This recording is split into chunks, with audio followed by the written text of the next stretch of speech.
membagi ciptaannya, membagi makhluknya menjadi 3 bagian. Yang pertama, khalaqu bi'aqlin bighairi syahwatin. Makhluk yang Allah ciptakan, yang Allah berikan kepadanya akal, namun Allah tidak memberikan kepadanya syahwat. Inilah yang dinamakan dengan malaikat itu, Bapak Ibu sekalian. Makanya malaikat, kalau Allah perintahkan untuk melakukan sesuatu, maka itu akan ia lakukan sampai waktu yang ditentukan oleh Allah Subhanahu wa taala. Malaikat, kalau Allah perintahkan untuk sujud, maka itu akan ia lakukan sampai waktu yang ditentukan oleh Allah Subhanahu wa taala. Malaikat, kalau Allah perintahkan untuk mencintai makhluk yang dicintai oleh Allah, maka itu akan ia lakukan sampai hari kiamat nanti. Malaikat tidak memikirkan makan, malaikat tidak memikirkan minum, malaikat tidak memikirkan perkara-perkara dunia lainnya.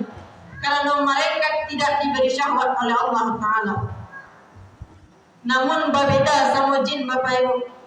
Jin mempunyai sifat takabur di dalam dirinya, sifat sombong di dalam dirinya, sehingga ketika malaikat dan jin Allah perintahkan untuk bersujud kepada Adam, 2 makhluk ini memberikan tanggapan yang berbeda. Sebagaimana yang dijelaskan dalam Al-Quran, surat Al-Baqarah ayat 34.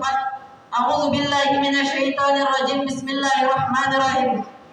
Wa idza qulna lil malaikati isjudu li adama fasajadu illa iblis aba wastakbara wa kana minal kafirin.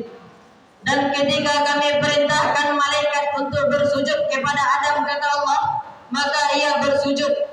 Namun ketika kami perintahkan jin, iblis, syaitan laknatullah untuk bersujud kepada Adam, aba wastakbar, mereka enggan, mereka sombong, wa kana minal kafirin, dan adalah mereka tersebut daripada orang-orang kafir.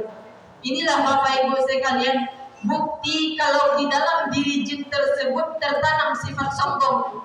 Kalau kita baca tafsirannya Bapak Ibu, sebab untuk memahami ayat Al-Quran tidak memadai kita hanya membaca terjemahannya saja.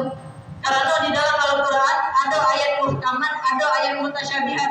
Ayat-ayat mutasyabihat itulah yang kalau kita pahami secara akal, yang akan membuat akidah kita menjadi berkurang, yang akan membuat keyakinan kita menjadi berkurang.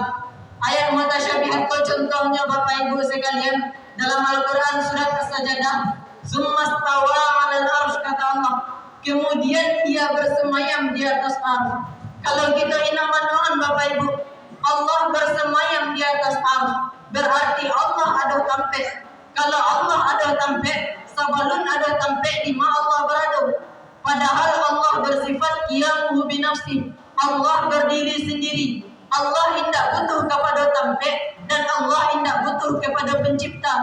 Kemudian dengan ayat Al-Quran tadi, disitulah para ulama mufassir menjelaskan kalau yang dimaksud dengan ayat itu ialah Allah itu menguasai arsy, bukan Allah yang bersemayam atau Allah bertempat di atas arsy.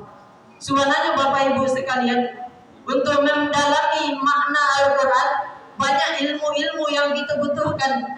Ada namanya ilmu nahwu, ada namanya ilmu saraf, ada namanya ilmu mantik, ada namanya ilmu bayan. Ilmu bayan itu contohnya Bapak Ibu dalam Al-Quran surat Al-Fatihah, ihdinas siratal mustaqim, kata Allah, tunjukilah kami jalan yang lurus. Kalau kita pikir-pikir Bapak Ibu, jalan yang lurus kita minta kepada Allah, mungkin lurus jalan raya ya Bapak Ibu, mungkin lurus jalan bebas nih. Tapi apa yang dimaksud di situ? Yang dimaksud di situ ialah dinul haq, agama yang benar.